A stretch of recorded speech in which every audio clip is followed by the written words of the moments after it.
On Dirt Racing News here at the Brighton Speedway, getting ready for Apple Fest Shootout Weekend. Standing here with a point leader in the Dirt Car Sportsman Tour, Joey Ladouceur.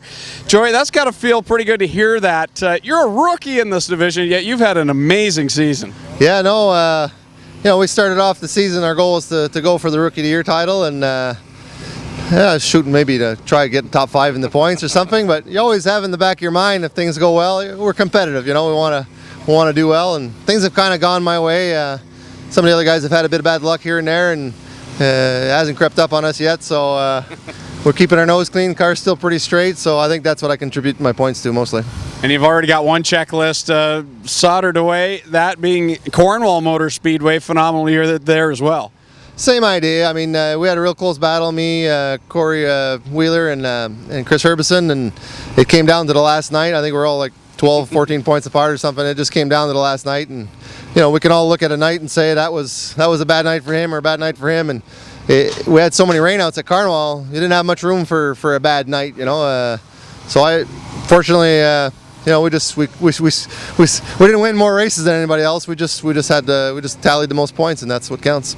Now, after being so good in this Pro Stock division, did you really think that you'd have this much success out of the box? I know you said you're looking for top 5s, but did you have that confidence coming in this year, or did you feel a little timid coming into the Sportsman?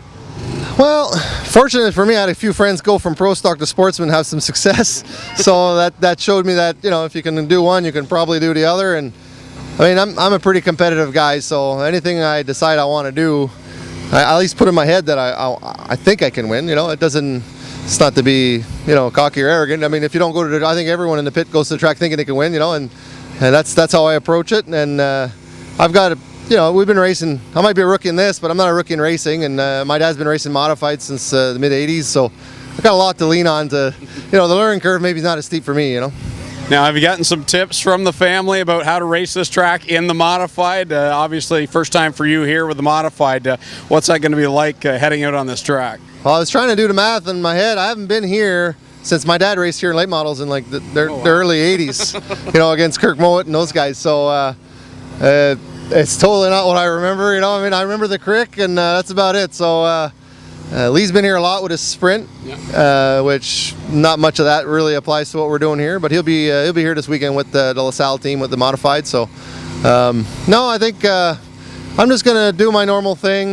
Basically, got a Cornwall set up in there, and asked a few guys for recommendations on gears, and I want to win a race, but really what I want to do is have a good points night and keep Matthew and Brad and Boyd in my view, and try to keep my nose clean and get a good finish and go on to Quebec tomorrow night. Now, these tight bull rings are tricky in a points chase, but how much of a wild card is Syracuse? That's totally different animal than what you're used to racing. Are you nervous about that race as the point leader, or are you just taking that as another one? Well, Syracuse is a whole other animal for sure, and the other variable that comes into that is you can have a mediocre day at Syracuse, and one of your competitors that you're fighting for in the championship has a good day, but there's 60 people there. So mediocre might be 15th instead of a 5th, so there's a lot of people that aren't running for points that come from other tracks, even non-dirt sanctioned. So it adds a variable. It's the same for everybody. So I mean, the guys that can come out on top there have the potential to gain more. I mean, I've had mixed emotions about Syracuse. I've never won it in the Pro Stock. I went there 12 times, but I have a lot of experience running there, so I'm not really intimidated by the track per se. I just know that it's going to be a tough field, lots of cars, so hopefully we come out there with a good top 10. Now, it takes a lot of good people and backers to get you to the racetrack. Always a top-notch looking race car. Who'd you like to thank?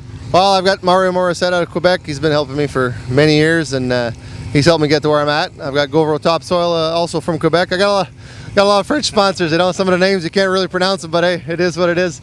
I got my family, my wife. She's not here today. She had to work, but she'll be there tomorrow. And got Steve took some time off work to come up in the long haul. This tour has been tough on us. I haven't been bringing a big crew to most of the races, but I always bring somebody. Well, there you have it. That's Joey Ladouceur. He's gone from Pro Stocks to the Sportsman, and without missing a beat. I'm Greg Kilnan, and we got you covered on Dirt.